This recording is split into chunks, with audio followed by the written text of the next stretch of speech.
Saudaraku yang dikasihi Tuhan, pada saat yang sukacita ini saya akan menyampaikan satu rahasia besar lagi mengenai bergeraknya penghukuman 7 sangkakala Allah.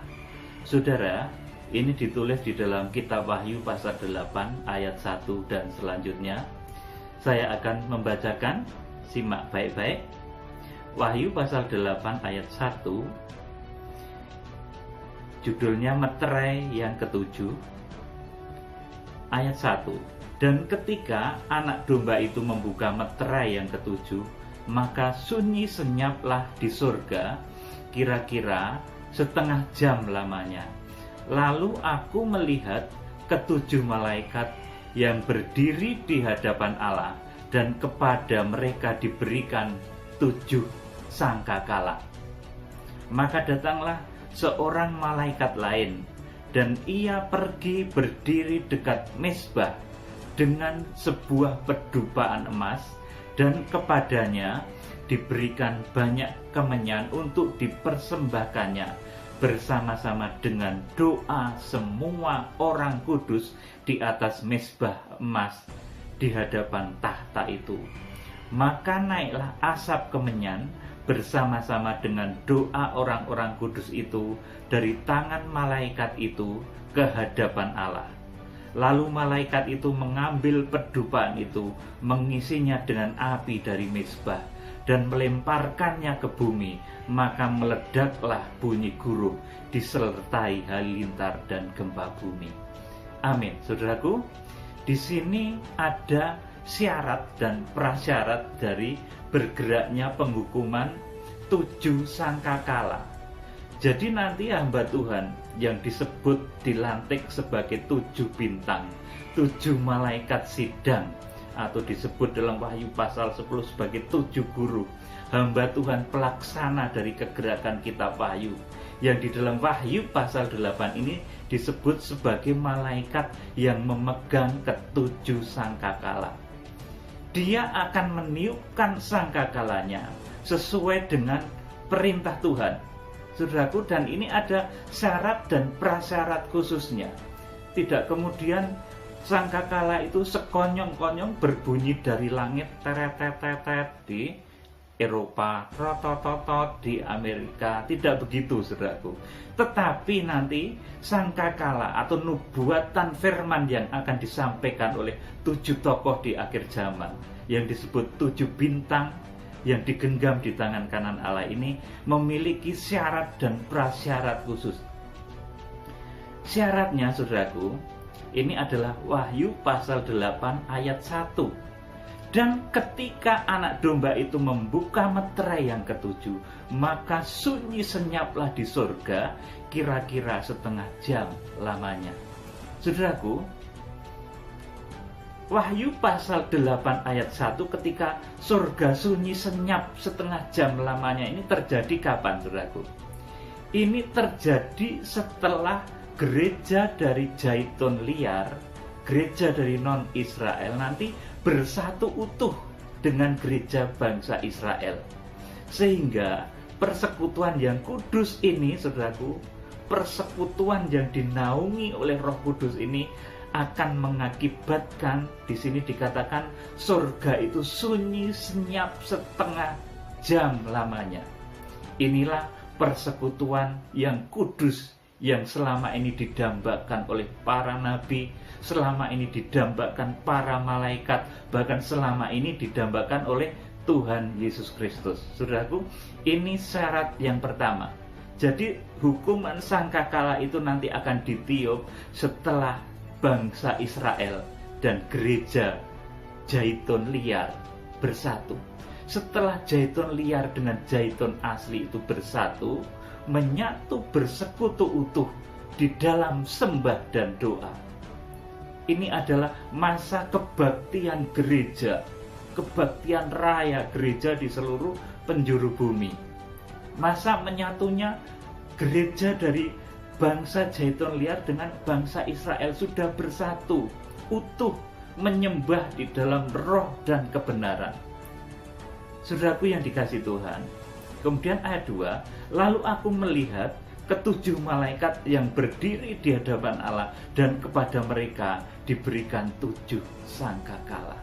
Kalau itu sudah terjadi, saudaraku, bangsa Israel sudah menerima Kristus Mesias.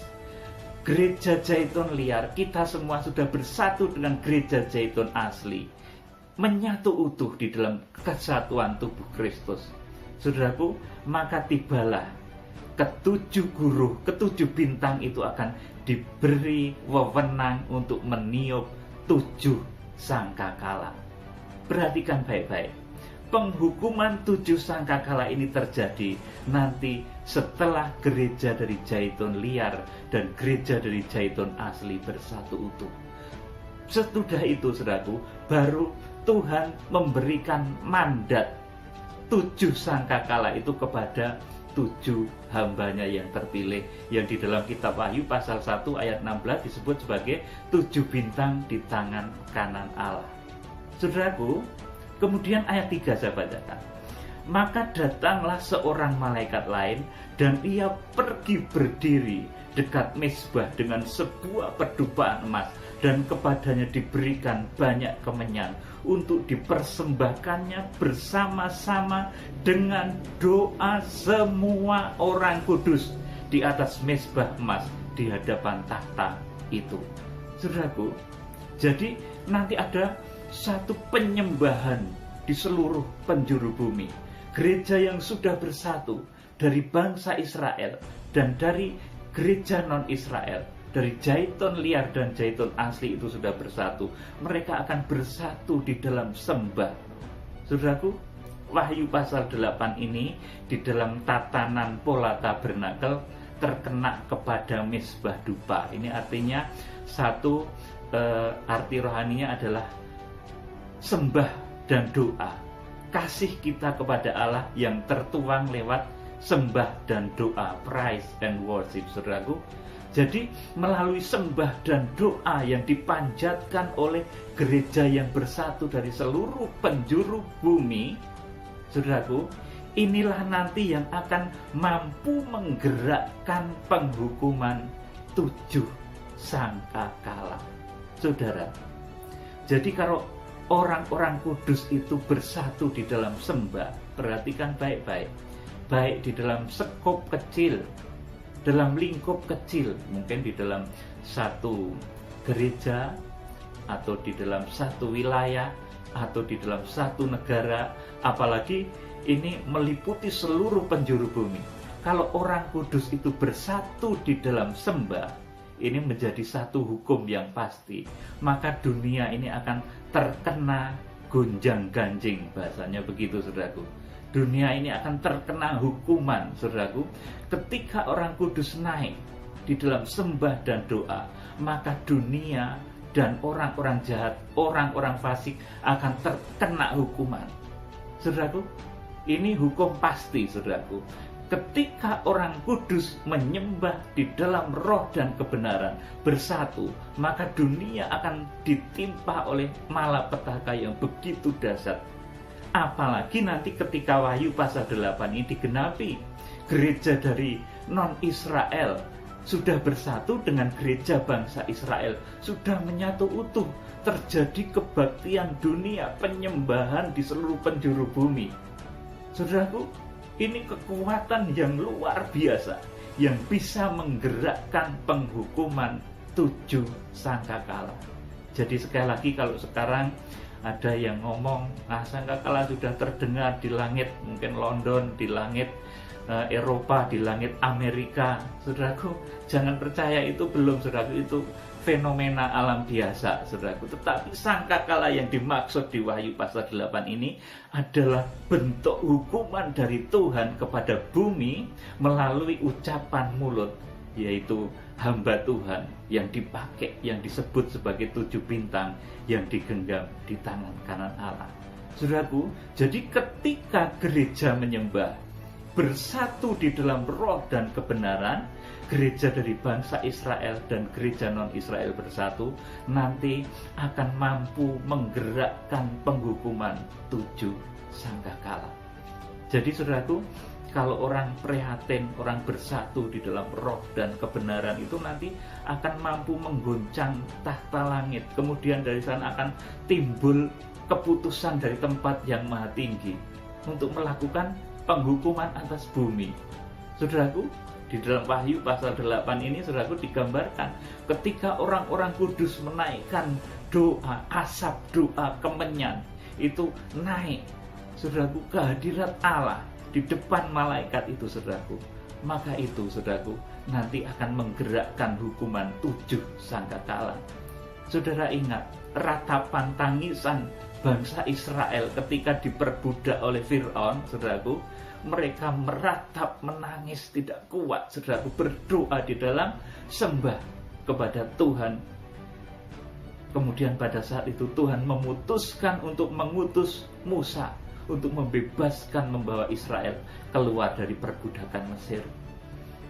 Dan kepada Musa ini disertakan 10 tulah yang luar biasa dahsyatnya. Saudaraku, demikian pula Wahyu pasal 8. Ketika gereja sudah bersatu dari bangsa Israel, dari gereja non-Israel bersatu utuh, terjadilah yang disebut kebaktian dunia. Saya sebut sebagai kebaktian dunia. Saya sebut juga ini sebagai masa kandungan gereja, karena waktu menyatunya gereja Israel dan gereja non-Israel ini nanti lamanya adalah 9 bulan. Sampai nanti akhir dari waktu 9 bulan ini, Wahyu pasal 12 digenapi. Tampak satu tanda besar di langit, wanita yang berselubungkan matahari, bulan, dan bintang, sedang mengandung dan dalam keluhan dan penderitaan yang hendak melahirkan, ia berteriak kesakitan, saudaraku. Bahkan nanti akhirnya melahirkan seorang anak laki-laki yang akan menggembala segala bangsa dengan gada besi. Wahyu pasal 12 ayat yang kelima. Saudaraku, ini hikmahnya apa, saudaraku?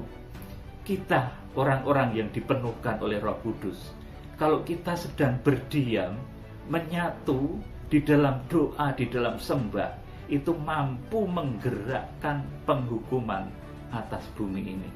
Saudaraku, ini pertama, saudara perhatikan baik-baik. Saat ini di tengah-tengah kita sedang dilanda satu wabah, dan wabah ini bukan kebetulan, ini digerakkan oleh satu kuasa yang luar biasa, saudaraku, dan ini berada di dalam rencana Tuhan. Kita dikehendaki oleh Tuhan supaya kita berdiam dan berdoa. Kita menyaksikan kalau kita berdiam, kita berdoa bersama di dalam roh dan kebenaran.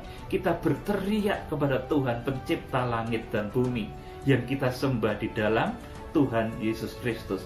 Maka saudara akan melihat nanti akan timbul berbagai macam dentuman-dentuman, ledakan-ledakan hukuman untuk bumi ini. Saudaraku, saya akan bacakan asap doa kemenyan, saudaraku. Jadi doa kita itu dilambangkan sebagai asap kemenyan, saudaraku. Jadi kalau orang yang tidak mengerti, kemudian mereka sering bakar-bakar kemenyan, saudaraku, di tempat-tempat khusus, saudaraku. Itu sebetulnya tradisi karena mereka nggak tahu, saudaraku. Tapi asap kemenyan yang naik dari pedupaan emas, saudaraku, ini menggambarkan doa-doa orang kudus. Ini arti sesungguhnya. Kita akan baca Wahyu pasal 8 ayat yang keempat. Maka naiklah asap kemenyan bersama-sama dengan doa orang-orang kudus itu dari tangan malaikat itu ke hadapan Allah. Saudaraku, jadi doa kita, bahkan nanti Wahyu pasal 8 ini, doa dari seluruh orang kudus di penjuru bumi ini seperti asap yang naik ke hadirat Tuhan. Saudaraku, kemudian ayat 5, lalu malaikat itu mengambil pedupaan itu, mengisinya dengan api dari mezbah. Apinya juga dari mezbah korban bakaran, saudaraku. Ini mezbahnya Tuhan, saudaraku. Kemudian dan melemparkannya ke bumi, maka meledaklah bunyi guruh disertai halilintar dan gempa bumi. Saudaraku, jadi kuasa dari orang yang sedang prihatin, bahasa Jawanya, kuasa dari orang yang sedang merobek hawa nafsu kedagingan, yang sedang berdoa menyembah di dalam roh dan kebenaran, itu akan menimbulkan hawa panas di sekelilingnya, saudaraku.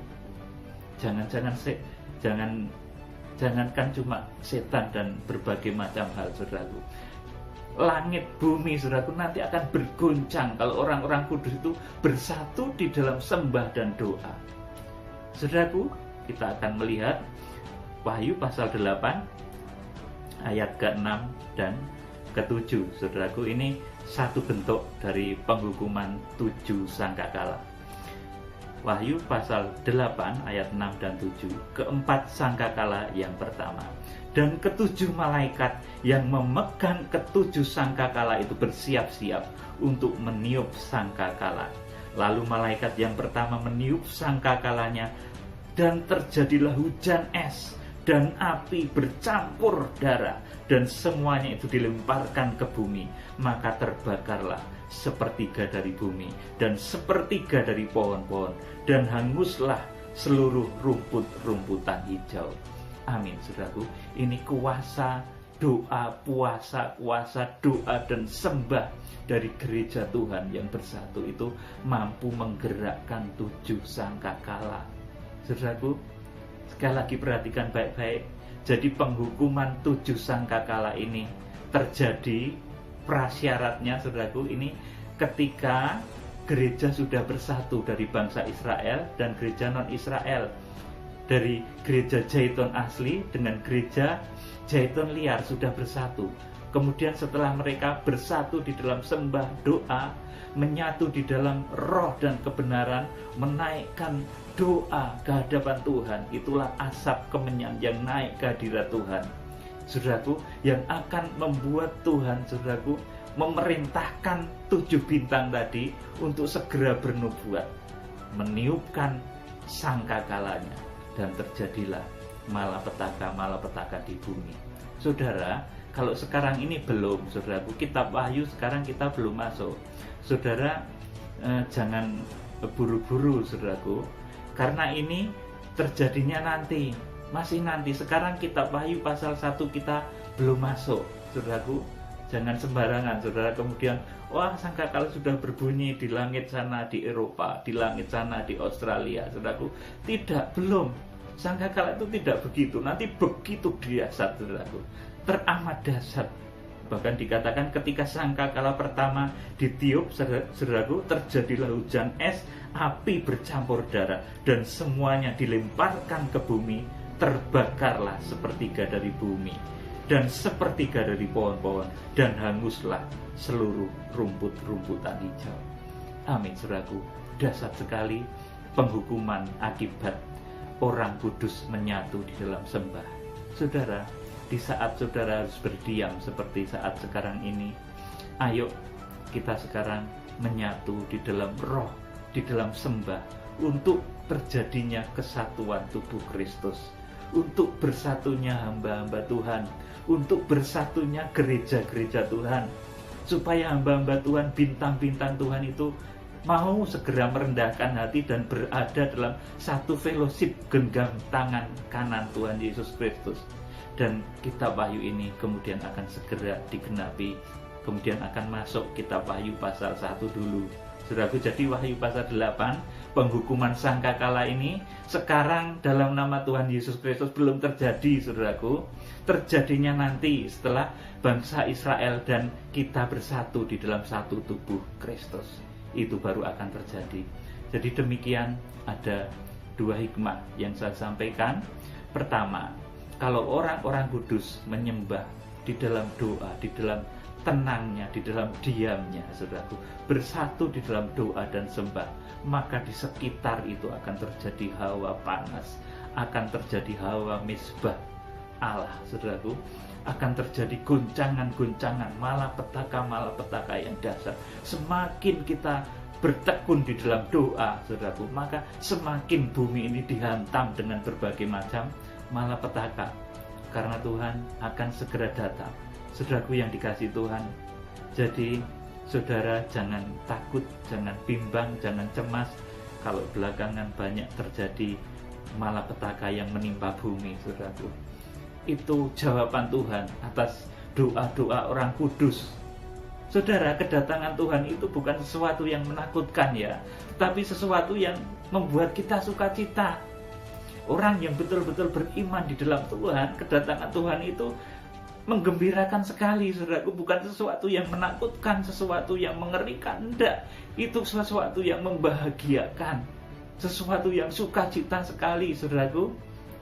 Dan ini Tuhan menjawab dari tempat tingginya doa-doa orang kudus yang selama ini dinaikkan, saudaraku. Seperti ketika bangsa Israel itu menjerit kepada Tuhan, tidak tahan terhadap perbudakan di Mesir. Waktu itu kemudian Tuhan menjawab dengan diutusnya Musa. Kemudian meluncurlah 10 tulah di Mesir, saudaraku. Itu karena doa-doa orang kudus, saudaraku. Demikian pula di akhir zaman. Nanti kalau terjadi berbagai macam malapetaka, saudara, itu jangan salah sangka, saudaraku, itu doa-doamu sendiri. Karena Tuhan akan segera datang. Itu asap kemenyan yang saudara bakar, saudara naikkan ke hadirat Tuhan. Itu yang mampu menggerakkan 7 sangkakala, saudaraku. Jadi yang mampu menggerakkan 7 sangkakala itu adalah doanya orang-orang kudus, orang-orang Kristen yang sudah bersatu dari bangsa Israel dan bangsa non-Israel, nanti bersatu di dalam doa baru bisa menggerakkan hukuman 7 sangkakala itu. Sebelum itu, sebelum kita bersatu dengan bangsa Israel, kita nggak akan bisa menggerakkan hukuman 7 sangkakala itu. Bangsa Israel sendiri pun, saudaraku, tanpa kita juga tidak akan bisa menggerakkan penghukuman 7 sangkakala ini. Melainkan Israel dan kita harus bersatu untuk bisa menggerakkan penghukuman 7 sangkakala. Karena ketika Israel dan kita bersatu, ketika zaitun asli dan zaitun liar bersatu, maka, saudaraku, Tuhan kemudian menyerahkan mandat 7 sangkakala itu kepada hambanya yang disebut sebagai 7 bintang di tangan kanan Allah. Saat itulah, saudaraku, sangkakala yang diberikan oleh Tuhan kepada 7 malaikat itu, 7 hamba Tuhan yang nanti akan dilantik itu. Saya bacakan sekali lagi. Lalu aku melihat ke-7 malaikat yang berdiri di hadapan Allah, dan kepada mereka diberikan 7 sangkakala. Saudaraku, ini terjadi sesaat setelah surga sunyi senyap setengah jam lamanya. Sesaat setelah bangsa Israel dan bangsa non-Israel, gereja zaitun liar dan gereja zaitun asli bersatu utuh.